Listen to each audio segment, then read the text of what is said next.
Hello everyone, मैं हूं मीनाक्षी और मैं आप सभी का फिर से स्वागत करती हूं अपने show the history of Bollywood पे। जैसा कि हमने अपने लास्ट एपिसोड में बात करी थी सिनेमा के शुरुआती दौर की, सिनेमा कहां से आया, कहां से सिनेमा की शुरुआत हुई। जैसा कि 1913 से लेकर के 1950 का वो दौर जहां पे बॉलीवुड में कई सारे स्टार्स एंड सुपरस्टार्स की एंट्री हो चुकी थी। क्या थी इन स्टार्स की कहानी और क्या थी इन स्टार्स की वो जर्नी जिसे हम सक्सेस स्टोरी कहते हैं, इन सभी पे बात करेंगे। लेकिन इससे पहले आपसे एक गुजारिश है कि आप प्लीज हमारे चैनल को लाइक एंड सब्सक्राइब जरूर करें।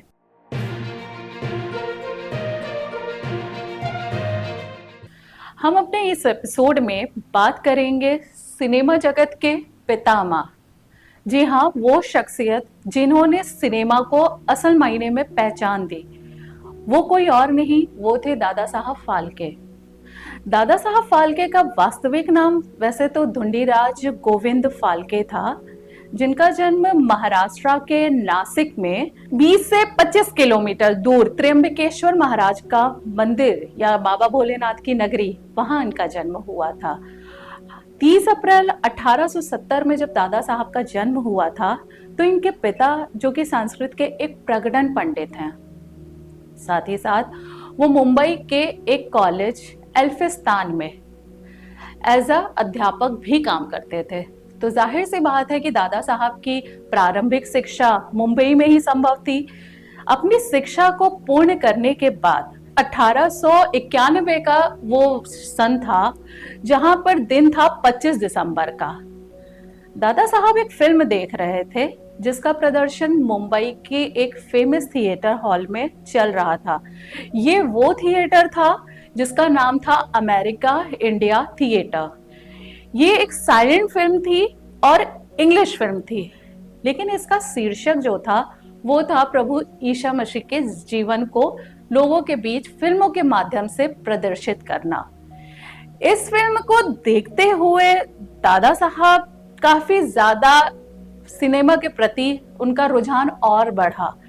लेकिन आप जानना चाहेंगे कि इस फिल्म को देखते हुए दादा साहब के मन में क्या चल रहा था? दादा साहब फिल्मों से तो बहुत ज्यादा रुचि रखते ही थे, लेकिन साथ ही साथ जब वो ईसा मसीह पर बनी फिल्म को देख रहे थे या उनके जीवन की कहानियों को फिल्म के माध्यम से सिनेमा में देख रहे थे, तो वो उनके मन में एक विचार आ रहा था कि क्या इसी तरीके की कहानियां वो श्री राम या प्रभु श्री राम के लिए भी ला सकते हैं, या फिर भारत की अन्य विभूतियां जैसे संत तुकाराम, शिवाजी महाराज और संत कबीर, क्या उन पे भी फिल्म बनानी संभव थी? बात यहां सिर्फ फिल्मों तक नहीं थी, फिल्मों को उन्होंने आकार भी दिया और साकार भी किया। इसके लिए उन्होंने फिल्मों से जुड़ी हुई काफी सारी जितनी भी किताबें थी या जितनी भी टेक्निक्स थी उन पर काम किया, उन विभूतियों के बारे में जाना, साथ ही साथ हमारी संस्कृति, हमारे महाकाव्य रामायण और महाभारत का भी उन्होंने गहन अध्ययन किया। सिलसिला दोस्तों यही रुकता नहीं है, आपको पता है। और भी टेक्निक्स का ज्ञान लेने के लिए यहाँ से दादा साहब लंदन की ओर रुख करते हैं। जब वो लंदन जाते हैं तो वहां पे वो देखते हैं कि सिनेमा की एक विशाल नॉलेज वहां पे अवेलेबल थी, जहां पे जिस तकनीक से अभी तक वो वाकिफ नहीं थे, उन्होंने वहां से वो ज्ञान लिया। वो कैमरा, वो सारी सुविधाएं वहां पे अवेलेबल थी। अपने सिनेमेटो या यूं कह लें कि फिल्म मेकिंग का जो उनका रुझान था उसको पूर्ण करने के लिए उन्होंने वहां पर फिल्म मेकिंग का अध्ययन भी किया। इसके बाद जब वो इंडिया वापस आए, जब वो अप्रैल 1912 में मुंबई वापस आए, तो वहां पे कुछ जो कैमरे यूज हो रहे थे फिल्मों के लिए, वो उन कैमरों को लेकर के आए इंडिया।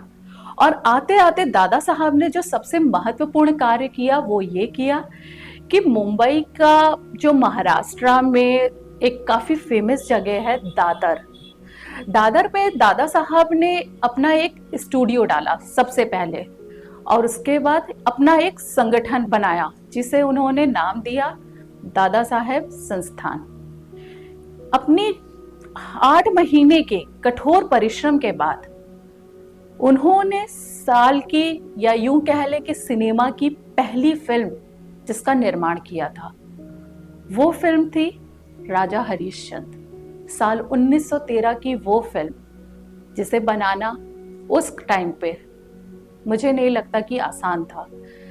जिस चीज का दादा साहब को सबसे ज्यादा कठिन फेज देखना पड़ा था वो थी आर्थिक स्थिति। दूसरी चीज वो थी कास्टिंग। क्यों? क्योंकि अभी तक सिनेमा में किसी भी स्त्री किरदार के लिए किसी स्त्री का चयन करना नहीं किया जाता था, क्योंकि उनके भी किरदार को जो पुरुष होते थे वही निभाते थे। जब वो अपनी फिल्मों की कास्टिंग कर रहे थे तो उन्होंने काफी सारे चैलेंजेस जो हैं फेस किए थे। जैसे कि भाई जाहिर सी बात है कि दादा साहब इस फिल्म के राइटर भी थे, डायरेक्टर भी थे और प्रोड्यूसर भी थे, साथ ही साथ कैमरामैन भी थे। अब जब वो कास्टिंग के लिए काम कर रहे थे तो उनको सबसे ज्यादा चैलेंज आया फीमेल्स की कास्टिंग के लिए। राजा हरिश्चंद्र के लिए जो किरदार था वो तो दादा साहब ने स्वयं ही इस किरदार को निभाया, तो उनकी कास्टिंग तो हो गई। लेकिन जब रानी तारामती के किरदार के लिए उन्होंने सोचा कि इस किरदार के लिए किसी फीमेल का ही किरदार करना ज्यादा जरूरी है, वो अभिव्यक्ति, वो सारी चीजें, जिसके चलते उन्हें किसी भी फीमेल का कास्टिंग करना बहुत मुश्किल कर रहा था, जिसके चलते उन्होंने अपनी पत्नी सरस्वती जी से ये चीज बोली। लेकिन उस बीच तक सरस्वती जी भी अपने काफी सारे प्रोजेक्ट्स में बिजी होने के कारण उन्होंने इस चीज को मना कर दिया। दादा साहब इस बात को लेकर काफी परेशान थे।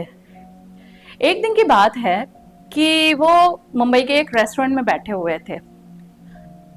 अचानक से उनके सामने से एक ऐसी मतलब एक अभिनेत्री निकली या क्या निकला कि उनका दिमाग जो है बस उस चीज पर अटक सा गया। वो खाना खा रहे थे और उस होटल में अचानक से उनकी दृष्टि एक व्यक्ति पे गई। वो व्यक्ति आप जानना नहीं चाहेंगे कि कौन थे? जी हाँ, इस बीच उन्हें उनकी अभिनेत्री मिल गई। वो थे अन्ना सालुके। दादा साहब जब उन्हें देख रहे थे तो उनकी कद काठी और उनके जो हाव भाव थे उनसे बहुत ज्यादा इम्प्रेस हुए, जिसके चलते उन्होंने उनको अपनी फिल्म में कास्टिंग करने के लिए बोला। अभी तक अन्ना सालुके जहाँ पे रेस्टोरेंट में काम कर रहे थे, एज अ कुक काम कर रहे थे, जहाँ पे उन्हें मात्र 10 रुपए का मासिक वेतन दिया जाता था। इसके बाद दादा साहब ने जब उन्हें अप्रोच किया तो 15 रुपए मासिक वेतन पर उन्हें अपने फिल्म में काम करने के लिए अप्रोच किया। अन्ना सालुके इस बात के लिए राजी हो गए। सबसे इंटरेस्टिंग बात आपको ये लगेगी कि अन्ना सालुके जो कि एक पुरुष थे, लेकिन वो हमारी फिल्म इंडस्ट्री की पहली अभिनेत्री हैं। जी हाँ, जिन्होंने अभिनेत्री का किरदार निभाया। उनके लुक्स, उनके हाव भाव को अगर आप कभी भी फिल्म देखते हैं तो आपको कहीं से ये नहीं लगेगा कि इस किरदार को किसी पुरुष ने निभाया है।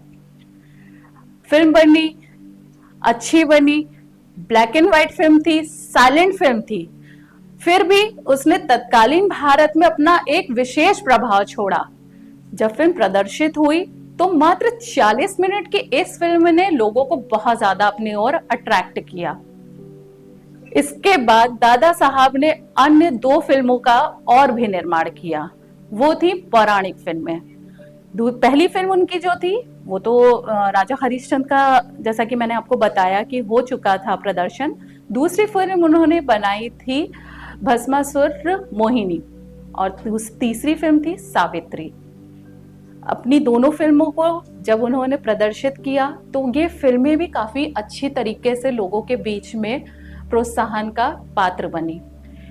1915 में दादा साहब अपनी इन तीनों फिल्मों को लेकर के लंदन गए, जहां पे दादा साहब ने अभी तक फिल्मों में जो काम किया उसकी बहुत ज्यादा गहरी प्रशंसा की गई।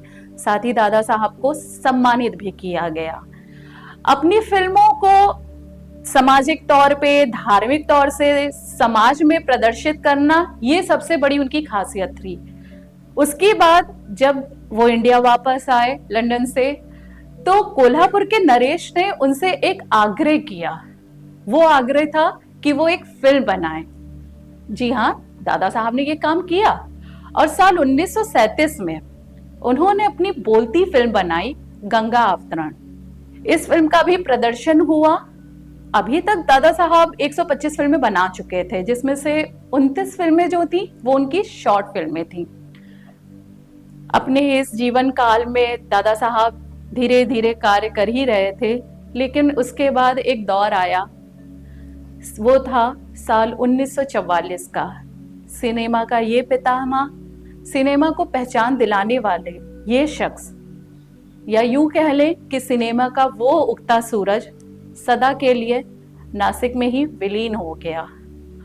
1944 में जब दादा साहब ने इस दुनिया को छोड़ा तो उनके पीछे उनकी बहुत सारी चीजें रह गईं, जिन्होंने आज के सिनेमा को भी बहुत प्रेरित किया है।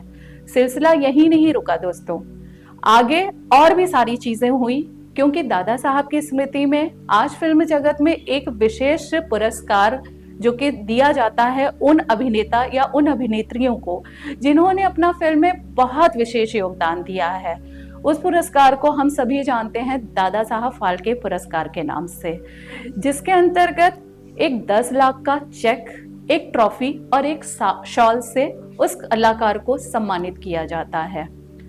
तो हम आज जो सिनेमा देख रहे हैं, या जिस सिनेमा की नींव पड़ी थी 1913 में, इन सारी चीजों का पूरे तरीके से श्रेय जाता है दादा साहब फाल्के को। तो शत शत नमन है उन्हें, जिन्होंने सिनेमा को इतनी पहचान दिलाई, इंटरनेशनल तक सिनेमा उन्होंने पहुंचाया, और वो सिलसिला आज भी जारी है। तो दोस्तों, ये थी कहानी दादा साहब फाल्के की।